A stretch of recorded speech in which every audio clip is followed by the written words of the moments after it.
جب Peoples party اور اے N P کو شو کاز نوٹس جاری کیا جائے گا، کیا اس کو تضحیق نہیں سمجھا جائے گا کہ ایک پلیٹ فارم پہ جہاں ایکول رائٹس ہیں اور سارے ایکول بنیادوں پر اس کا اجزا ہیں، اور وہاں دو پارٹیز کو شو کاز نوٹس جاری رہتا ہے؟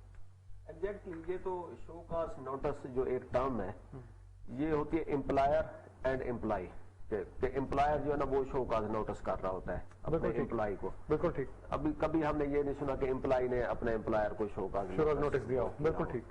تو اب اس میں پہلے دن سے ہی اس میں ہم دیکھ رہے ہیں کہ پی ایم ایل این اور جے یو آئی ایف ان کی ڈومیننس تھی. جب یہ فارمیشن ہو رہی تھی، بلاول بھٹو نے اے پی سی بلائی، اور جہاں سے فضل الرحمان صاحب واقعی اپنے آپ کو صدر سمجھ گئے. ایگزیکٹلی، وہ اس میں یہ تجویز آئی جو میزبان پارٹی تھی پیپلز پارٹی اے پی سی میں، کہ انہوں کا پی ڈی ایم بنا رہے ہیں، تو اس کی جو صدارت اور جو عہدے ہیں وہ روٹیشنل بیس پہ ہونے چاہیے. کہ شروع میں فضل الرحمان صاحب بن گئے، پھر نواز شریف صاحب، پھر آصف زرداری، پھر اے این پی، اس طرح. تو وہ بات بھی نہیں مانی گئی.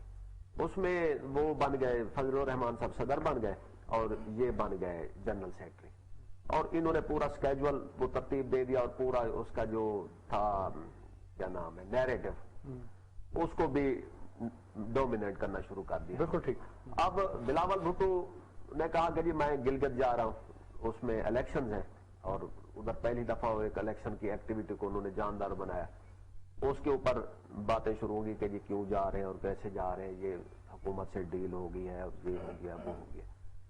وہاں سے چلتے چلتے یہ سینٹ کا الیکشن آتا ہے، اور پھر اپوزیشن لیڈر، اور اچانک ہی وہ بیان بازی شروع ہو جاتی ہے. اس میں یہ بار کریڈٹ دینا چاہیے پیپلز پارٹی اور اے این پی کو، یہ خاموش رہے یا فائر فائٹنگ کرتے رہے کہ جی آپ وہ کریں گے، ہم آپس میں طے کر لیں گے، ٹھیک ہے، اس طرح کا وہ نہیں ہوا. پھر وہ 5 جماعتوں کا اجلاس بلایا، اور اس کے بعد وہ انہوں نے میڈیا کو ریلیز کر دیا. یعنی کہ ابھی تک وہ شاید جماعتوں تک نہیں پہنچی ہوگی، وہ اگر میل بھی واٹس ایپ میسج بھیجا، ٹیلی فون کال، وہ نہیں. تحفظات تھے تو اسی پلیٹ فارم پہ بیٹھ کے بات کی. آپ نے جو بات کی کہ اختلاف رائے رکھتے ہوئے بھی وہ کیا جا سکتا ہے. دیکھیں، اس سے پہلے جو اتحاد کی سیاست ہوئی ہے، اگر ایک بہت بڑے اتحاد کو ہم لیں، پی این اے تھا جو کہ اس کا انجام آگے ماشاء اللہ کی اس میں، لیکن اس کے بعد ایک جو خوبصورت اتحاد تھا وہ ایم آر ڈی کا تھا. اس میں جماعتوں نے ایک مزاحمتی سیاست کی ایک ڈکٹیٹر کے خلاف، اور کامیابی سے. اب اس میں کون ہوتے تھے؟ نواب نصر اللہ خان جیسے وہ ہوتے تھے، شاہ احمد نورانی صاحب ہوتے تھے. اب ان کے لوگ پیچھے وہ اولادیں آ گئی ہیں. ان میں یہ نون لیگ اور یہ جو تھے رائٹ ونگ کی، یہ جماعتیں نہیں تھیں، ان کا کلچر نہیں ہے، یہ کلچر نہیں ہے. تو اب وہ اے این پی اور پیپلز پارٹی اپنی ایک آئیڈیالوجی شیئر کرتے ہیں. ٹھیک ہے. تو انہوں نے دیکھا کہ بھی یہاں پہ تو ایک پرسنل ایجنڈا لے کے چل رہے ہیں. یہ مجھے لگتا ہے کہ ان قریب اس میں سے جو دوسری جو ہے نا لیفٹ لیننگ سینٹر پارٹیز، وہ بھی ڈپارٹ ہو جائیں گے. پی ڈی ایم اگر کمزور ہوتا ہے تو obviously ان جماعتوں کو دھچکا پہنچے گا، ان کے مفاد کو. کیا عوامی مفاد پر بھی کوئی آنچ آئے گی؟ ایگزیکٹلی آئے گی. پی ڈی ایم جب جلسے کر رہی تھی، حکومت واضح طور پر پریشر میں تھی. ایک آٹے کا جو کمیشن بنا، چینی کا کمیشن بنا، یہ انہی دور کی باتیں ہیں جب پی ڈی ایم اپنے اس میں تھی، اور عوام اس کو بہت ریسپانس کر رہے تھے، اور حکومت اس پہ ایکشن لینے پہ مجبور ہو گئی تھی. اب بیان آیا ہے پرائم منسٹر صاحب کا کہ بھئی اپوزیشن سے ہمیں کوئی خطرہ نہیں، لیکن بہرحال ہمیں اب اپنی حکومتی کارکردگی بتانی چاہیے. اپوزیشن کا جو کام ہوتا ہے وہ یہ نہیں ہوتا کہ جا کے نا آپ پارلیمنٹ پہ قبضہ کر لیں، توڑ پھوڑ کریں. آئینی طریقے ہوتے ہیں، اس کے تھرو آپ حکومت پہ دباؤ رکھتے ہیں، لیکن بیسیکلی ان کا مقصد ہوتا ہے عوام کی آواز بننا، واچ ڈاگ جو میڈیا. پاپولیرٹی ویسے انہوں نے اس فیز میں گین کی جب یہ ایجوٹیشن کی سیاست کر رہے تھے، سڑکوں پہ نکل آئے تھے، اور ایسے لگ رہا تھا حکومت نہیں چلنے دیں گے. جیسے یہ لوگ ضمنی انتخابات کی طرف آئے، سینٹ کی طرف آئے، تو ان کی پاپولیرٹی زیرو کی طرف جانا شروع. نہیں، میرا اس پہ نقطہ نظر دوسرا ہے کہ 2 طریقے ہوتے ہیں. آپ عوام کے پاس جائیں، جلسے کریں، لیکن اس کے ساتھ ساتھ آپ کا جو اصل پاور ہے وہ پارلیمنٹ ہے، اس کو نہیں چھوڑنا چاہیے. آپ کو یاد ہوگا جب دھرنا ہو رہا تھا تو عمران خان صاحب سڑکوں پہ بیٹھ گئے، اس کے مقابلے میں پیپلز پارٹی حکومت کو لے کے پارلیمنٹ میں آ گئی. تو اس کے بعد کیا ہوا؟ 106 دن دھرنا چلا اور اس کا کوئی ریزلٹ نہیں نکلا. تو اگر یہ پارلیمنٹ پہ ہی فوکس کرے اپوزیشن تو یہاں سے بھی ان کو بہت پار ملے گی, اور ان کی پاپولیرٹی یعنی کہ انہوں نے اب اسمبلی الیکشن ہی سر انہوں نے بہت فوکس کیا لیکن ان کے 2 دھڑے ہو گئے. اگر مزید فوکس کریں گے تو شاید 3 ہو جائیں گے. وہ دیکھیں نا, یہی یہاں پہ بنیادی اختلاف آ رہا ہے. سمجھنے کی بات ہے کہ اگر آپ پارلیمنٹ کو اپنی پار سمجھتے ہیں, جو کہ ہے ڈیموکریسی کی خوبصورتی کس میں ہے, الیکشن میں ہے, عوام کی رائے کا احترام کرنے میں ہے, اور ہم تو یہی چاہتے ہیں کہ یہ کنٹینیوٹی ہو. یہ تو نہیں کہ وہ 90 کے ایرا میں چلے جائیں کہ وہ 18 مہینے بے نظیر بھٹو کی حکومت چلتی تھی, آگے 33 مہینے نواز شریف کی, پھر 36 مہینے نواز بے نظیر بھٹو کی, پھر وہ 99 میں مارشل لا ہی لگ گیا. یہ تو پھر ہم 90 اس کے بعد یہ جو اصل جمہوریت کی پاکستان میں ابتدا ہو رہی ہے وہ 2008 سے ہو رہی ہے. ایک پوری, لیکن سر ہمارے اداروں نے بڑا کوآپریٹ کیا, سیاستدانوں نے اس دفعہ بھی کوشش پوری کی تھی, جا کے ملاقاتیں بھی کی, وہ ملاقاتیں لیک بھی ہوئیں.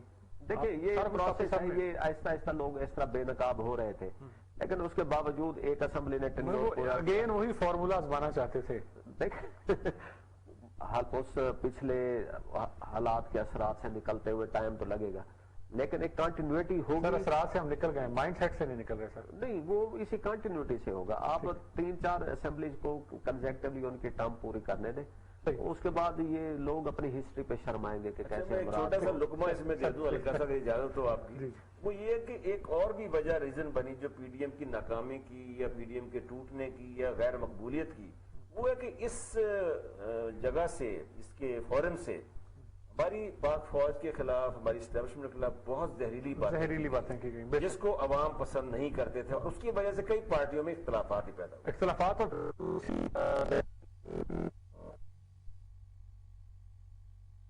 تو سے پوچھا گیا, بی بی سی کے ایک نمائندہ نے ادھر گلگت میں ہی تھے کہ جی وہ نواز شریف صاحب نے تو ان کا نام لے لیا. بالکل. تو انہوں نے کہا جی ہم نے کوئی شخصیات یا ناموں کی وہ نہیں کرنی تھی, ہم نے آپس میں جو پہلے فارمیٹ طے ہوا تھا کہ ہم نے حکومت کو کس طرح کریٹیسائز اپنا احتجاج ریکارڈ کروانا. ہاں, تو انہوں نے کہا تھا کہ ہم نے نام, شخصیات اور ان کو نہیں کرنا, ہم نے حکومت کو ہی کریٹیسائز کرنا ہے. بالکل ٹھیک. تو اس میں یہ اگر وہی لائن چلتی تو شاید پی ڈی ایم آج زیادہ کامیاب ہوتی. نہیں, پی ڈی ایم جو ہے نا اس میں مختلف جماعتوں کا اپنا ایک مائنڈ سیٹ تھا, اور ان کا تھا کہ جی اب اختلاف کہاں سے واضح کہاں سے آئے کہ جی لانگ مارچ تب کریں گے اگر آپ ریزگنیشن دیں گے, ٹھیک ہے, اور اس کے اوپر انہوں نے بالکل پیپلز پارٹی کو کارنر کر دیا. سر ان لوگوں نے ان اداروں کو ٹارگٹ کیا جن اداروں کو عوام لازم و ملزوم سمجھتے ہیں, ملکی سالمیت سے جن کو جوڑتے ہیں, ان پر جب حملہ ہوا تو لوگوں نے سمجھا شاید ملک پہ حملہ ہے. نہیں, وہ اداروں سر اس بیانیے کو انڈیا پروموٹ کرتا رہا. دیکھیں وہ انڈیا تو بہت بڑا ایشو بن جاتا ہے. اگر آپ کسی کا ایک نام لیتے ہیں تو اس پہ بھی وہ ان لیڈر سے کوشچن کرنا چاہیے کہ بھی ان کی ایکسٹینشن پہ تو آپ نے ان کو ووٹ دیا تھا. اب یہاں پہ وہ جو میڈیا ہے وہ تھوڑا سا سلیکٹو ہو جاتا ہے, وہ ایک چیز کو ہائی لائٹ کرتا ہے لیکن دوسرے کو جو ہے نا ان کو گریل نہیں کرتا کہ بھی یہ اچانک کریٹیسزم کی وجہ ریزنز کیا ہیں. لیکن جہاں تک اداروں کی سیاست میں جو مداخلت ہے وہ بھی حقیقت ہے, حقیقت رہی ہے, لیکن اس سے بھی نمٹنے کا طریقہ یہ نہیں ہے کہ آپ پبلکلی اور گالم گلوچ کی سیاست تو نہیں ہو سکتی. اب وہ تو پھر باتیں انہوں نے کھولنا شروع کی کہ جی آپ کے تو رات کے 3 بجے الیکشن کی رات ہمیں فون آئے تھے, اور پھر ابھی 2 ہفتہ پہلے زبیر صاحب ہم سے مل کے گئے ہیں. تو وہ ایک طرف آپ شیشے کے گھر میں بیٹھے ہوئے ہیں اور اس پہ پھر آپ پتھر مارنا شروع کر دیتے ہیں. تو پہلے یا تو آپ ایک اپنا فرم سٹینڈ لے لیں اور اس کے بعد جو بات ہے اس کو طریقے سے آگے چلیں. بالکل ٹھیک. جو 1500 میں پرووائڈ ہو سکتی ہے چیز وہ 8000 12000 12,500 میں لگ رہی ہے, تو ہم اس کو بھی ایز اے اپرچونٹی لے رہے ہیں. دیکھیں یہ تو اکانومی ہے, اور کیپٹلسٹ جو ہوتا ہے وہ چاہے فلاڈ ہو چاہے capitalist at the same time ایک ہیومن بینگ بھی تو ہے. نہیں, اس کی تو اسی میں ہوتی ہے, اس کا دل نہیں ہوتا. اور یہ جو کرونا جب سٹارٹ ہوا تو سٹارٹ چائنا سے ہوا. شروع میں ساری کنٹریز جو تھے اکانومیز وہ چائنا کو کریٹیسائز کر رہی تھی کہ اس نے پوری دنیا کو وہ کر دیا. پھر پتہ چلا اٹلی میں ہو گیا, فرانس میں ہو گیا, امریکہ سب سے زیادہ ہٹ ہوا. انہوں نے کہا نہیں بھائی یہ چائنا کا ایشو نہیں ہے, یہ تو سب کا ایشو ہے. اس کے بعد جس طرح چائنا کی قوم نے رسپونڈ کیا, جس طرح انہوں نے مل کے مقابلہ کیا, حکومت کے ساتھ کوارڈینیشن رکھا اور ایک دوسرے کی مدد کی, وہ کلچر ہمارے ہاں کیوں نہیں؟ دیکھیں چائنا ایک ڈسپلنڈ نیشن ہے, ایک اسٹرانگ گورنمنٹ ہے, ایک ان کا سسٹم ہے, سوشل سسٹم ہے. تو انہوں نے کسی خدا کو جواب دینا ہے.